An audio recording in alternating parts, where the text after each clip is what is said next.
Hello, how are you today? I just got back from a very remote location building a off-grid cabin. And while it's fresh on my mind, I had a few thoughts I want to share with you about off-grid cabins. You know, it's actually become a rather popular subject as of late. So many people want to go off-grid, and there's a few points that you should consider. Living off-grid very often presents back to us our inner state of being, and that's just not something that most people are really prepared. They're thinking, oh, you know, ABC, 1, 2, 3, I plug this into this, I put these items here, we move there, it's done. And then suddenly they're faced with themselves. Living off-grid is something that's becoming a pretty romanticized idea. So many people now want to live off-grid. They want to build a house, they want to get out of the city, they want to be independent, they want to provide their own food. They see shortcomings in the political systems, in the economic systems, in the food systems, in the climate. With so many instabilities in our life, we want to live off-grid. And while I think it is absolutely a noble pursuit, it's also something that many people have never actually experienced. We've grown up our whole life around other people in a city where everything's convenient, everything's easy. And the mindset required to live in a truly off-grid lifestyle is entirely different than a city lifestyle. In the city, you see, you have safety nets. There's really, you know, worst comes to worst, you're going to go stay at a shelter and somebody's going to feed you a meal. You've got the EMS, you've got the police, you've got the hospitals nearby. So these are all systems of support that the society provides. Whenever you go off-grid, however, you have to consider that those systems of support are not there, and it's entirely your responsibility to provide those systems of support. It's about taking responsibility, and I believe that everyone should be taking complete responsibility for their life, but we live in a system where taking responsibility is never the case. There's always someone else who's responsible. There's always someone else to blame. And with freedom comes responsibility, and very few people, though they say they want freedom, actually want the responsibility. So I'm going to throw out some thoughts for you to consider, and I believe personally that living off-grid is an amazing, wonderful thing. I love it. And some people always challenge me with, well, you're going to be by yourself, you're going to be alone, you got to work together as a society and a team because no one can do everything. And while I believe that's true, it's also entirely possible to shape your life and use systems of support like clothes manufacturing. I'm not particularly interested in manufacturing clothes.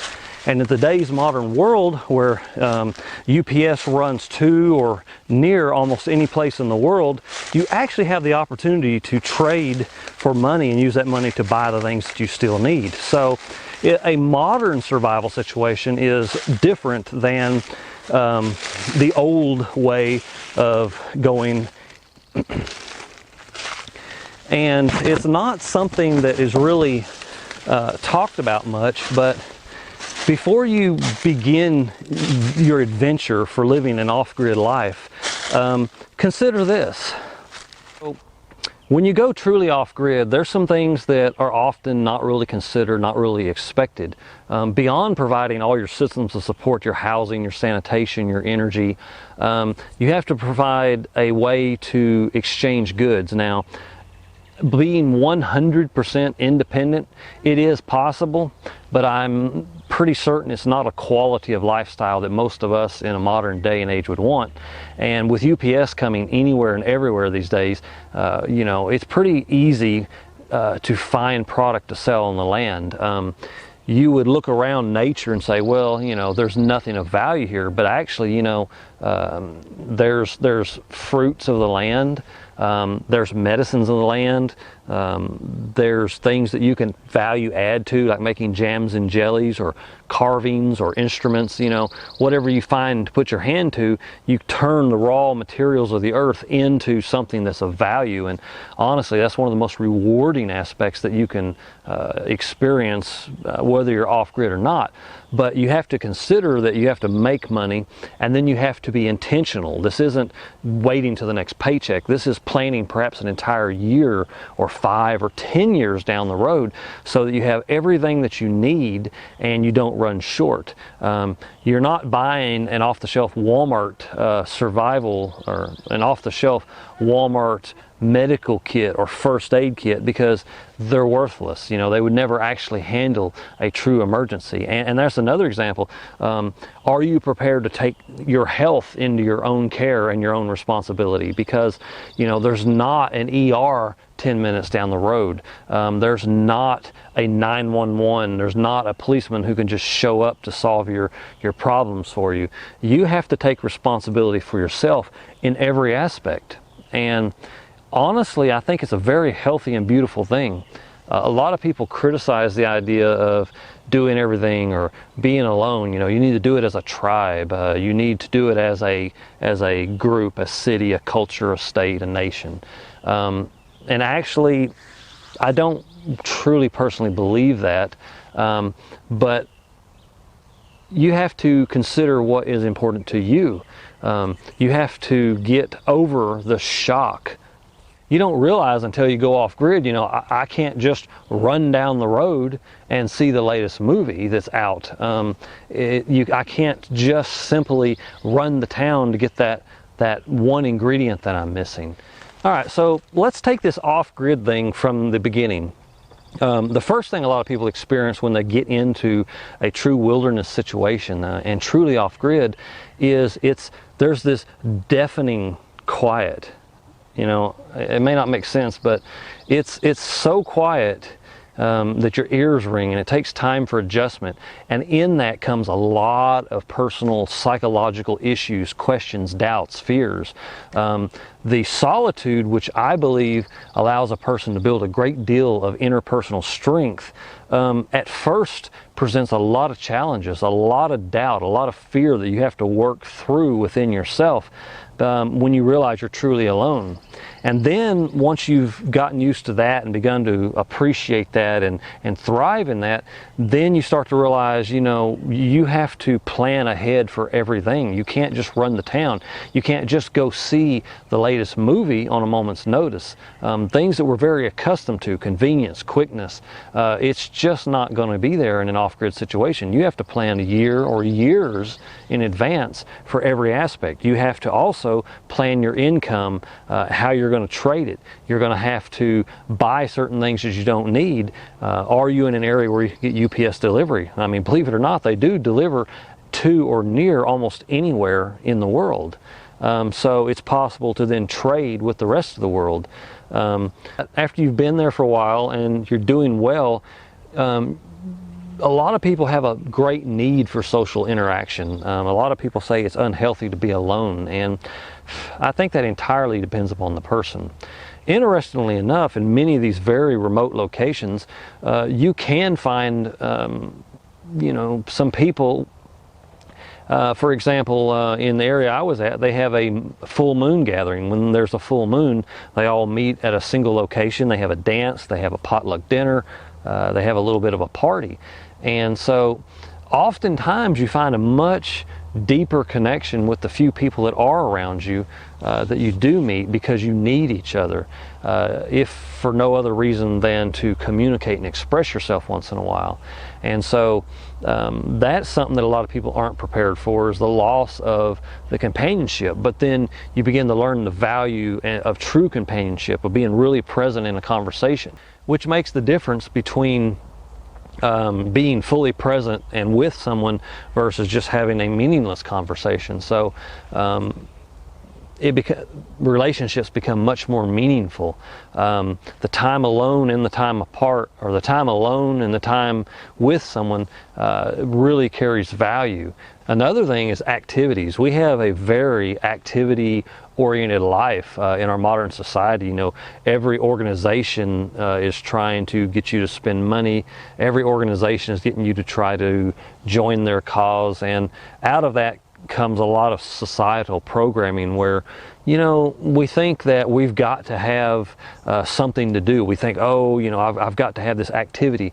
And when you're truly off-grid, the activities are usually integrated with maintenance things that you need to do for yourself, taking care of yourself, meeting your needs.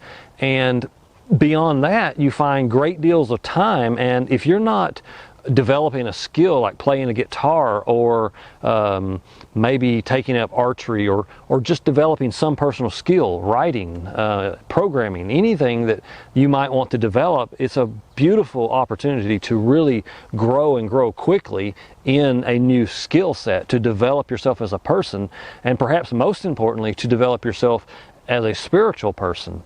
So, like many things that first seem very stressful, very hard to deal with, that's out there, you find that it actually becomes a strength. It actually becomes something that benefits you. Honestly, the off-grid lifestyle is very adventurous, because you're always going on to some unknown new thing, and that's very exciting to me. But a lot of people want certainty. They want to know where their food's coming from, for example. They want to know where their paycheck's coming from. They want to know what they have to do, or they want to be told what to do. And if that's your personality type, you have a long ways emotionally and mentally to be able to thrive in an off-grid lifestyle. So it's something to consider, that if your personality type, let's just say this, some people call it facing your demons. And I believe it's a very spiritually, emotionally, mentally healthy thing to do. But living off-grid very often presents back to us our inner state of being, and that's just not something that most people are really prepared. They're thinking, oh, you know, ABC, 1, 2, 3, I plug this into this, I put these items here, we move there, it's done. And then suddenly they're faced with themselves, their true selves, that part of themselves that perhaps they spent an entire lifetime suppressing and ignoring. And honestly, it can be pretty trying to get through that. But you will get through it, and having got through that, you will be amazed at your interpersonal strength and your contentment with life.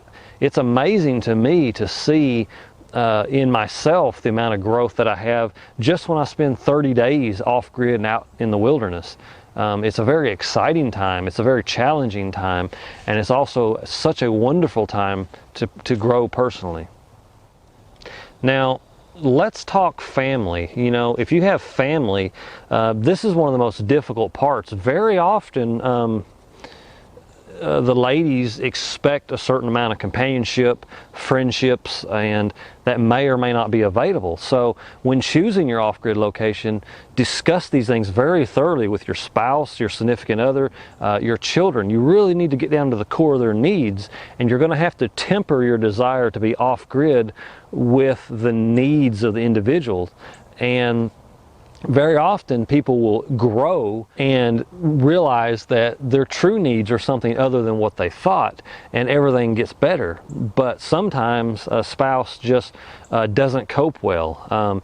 And if you or someone in your family doesn't have good coping skills, moving off grid all of a sudden, once and for all, of course, is actually a very bad idea. It's something that's better introduced for a week at a time, and then 2 weeks, and then a month, and then 3 months, and then work your way up to a year. You know, if possible, I would suggest not going off grid all at one time, because it is a lot to deal with when there's more than just you as one person.